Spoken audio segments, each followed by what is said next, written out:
24 இஸ்மாயில் ஒய்சுர் ரஹ்மான் உங்களை சந்திக்கின்றேன்.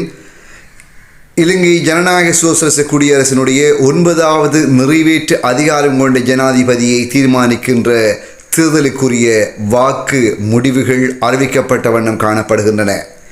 இதுவரை கிடைக்கப்பெற்ற முடிவுகளின் அடிப்படையில் பார்க்கின்ற இடத்து அனுரகுமார திசாநாயக்க NPP தலைவர் கூடுதலான வாக்குகளை பெற்று முன்னிலையில் திகழ்கின்றார். அவரை அடுத்து சஜித் பிரேமதாச காணப்படுகின்றார்.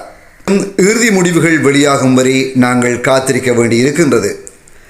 இருப்பினும் கூட இலங்கை ஜனாதிபதி ரணில் விக்ரமசிங்கே அவர்கள் தோல்வியை ஒப்புக்கொண்டதாகவும் அதே வேளையில் அனுரகுமார திசாநாயக்க அவர்களுக்கு வாழ்த்துக்களை தெரிவித்திருப்பதாகவும் இலங்கையின் வெளியுறவுத்துறை அமைச்சரான MU அலி சப்ரி தெரிவித்திருக்கின்றார். இதனை அவர் தன்னுடைய எக்ஸ் தளத்தில் பதிவிட்டிருக்கின்றார். இங்கேயானது